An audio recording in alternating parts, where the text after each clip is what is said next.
పశ్చిమ బెంగాల్ కలకత్తాలో గత సంవత్సరం ట్రైనీ వైద్యురాలిపైన ఆర్జికర్ ఆసుపత్రిలో జరిగినటువంటి అత్యాచారం, అలాగే హత్య ఏదైతే ఉందో ఆ మమతా బెనర్జీ అయితే పెద్దగా పట్టించుకోలేదు. మమతా బెనర్జీకి అసలు అది పెద్ద ఇష్యూ కూడా కాదు. ఆమె జీవిత కాలంలో అనేకమైనటువంటివి చూసింది, దాన్ని పెద్దగా పట్టించుకోలేదు, బాధ లేదు, భయం లేదు. కానీ ఎప్పుడైతే ఈ యొక్క ఘటన విద్యార్థుల మీదకి వెళ్ళిందో, విద్యార్థులు దాన్ని సీరియస్గా తీసుకొని నిరసనలు, ర్యాలీలు చేశారో అప్పటి నుంచి ఈ సమస్య దేశీయంగా తెలిసింది. ప్రపంచం మొత్తం మీద కూడా మన పరువు సగం పోయింది. ఇప్పుడు రోజుకో పరువు పోతూనే ఉంది.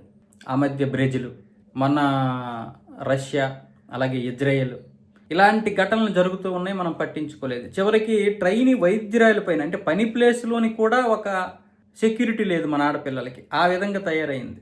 చివరికి అక్కడ ఆమె గెలిచింది. నిజం చెప్పాలంటే మమతా బేగం అక్కడ గెలిచింది. ఎందుకంటే ఆ నిరసనలు, ర్యాలీలు తట్టుకొని వచ్చింది. అక్కడ మొత్తం ఆ కాలేజీలో అన్నిటినీ ఎక్కడ సాక్ష్యం లేకుండా చేసింది, తన ఆధ్వర్యంలో కేసు ఉన్నంత వరకు. ఎప్పుడైతే సిబిఐకి వెళ్ళిందో ఇప్పుడు సిబిఐని చేయలేకపోతుంది ఆధారాలు దొరక్క.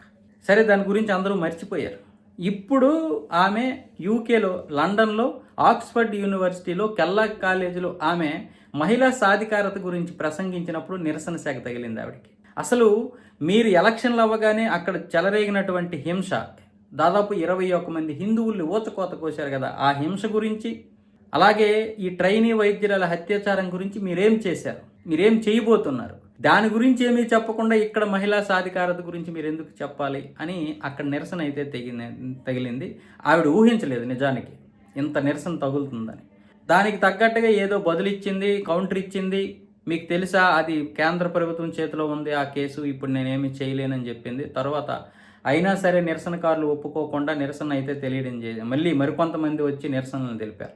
అప్పుడు ఆవిడ 1990 నాటి ఆమెకి దెబ్బ తగిలినటువంటి ఫోటో చూపించి, ఈ ఫోటో మీకు తెలుసా, చూసారా ఈ ఫోటో, ఇలాంటివెన్నో నేను అప్పుడు నా మీద అత్యాచారం జరిగింది, అదే హత్య జరిగింది, హత్య ప్రయత్నాలు జరిగాయి, నన్ను చంపాలని చూశారు, ఇలాంటివెన్నో నేను చూశాను, ఇప్పుడు మీరు నన్ను ఈ తాటాకు చెప్పులతో భయపెట్టలేరు అన్న విధంగా అయితే ఆమె చెప్పడం జరిగింది. అసలు మేము అడుగుతున్నది ఏంటి, నువ్వు చెబుతున్నది ఏంటి, నువ్వు ఇక్కడ ఈ యొక్క ట్రైనీ వైద్యురాల పైన అత్యాచారం జరిగినప్పుడు మీరే కదా ముఖ్యమంత్రి, మరి ఏం చేశారు మీరు ఎందుకు సాక్ష్యాధారాలు మాయం చేశారని మళ్ళీ అక్కడ నిరసనకారులు అక్కడ నిరసన తెలియడంతో ప్లకార్డులు పట్టుకోవడం, అక్కడ ఉన్నటువంటి స్టాఫ్ ఎవరైతే ఉన్నారో వాళ్ళైతే బయటికి పంపించేశారు వాళ్ళని. ఆ తర్వాత ఈమె కంటిన్యూ చేసింది.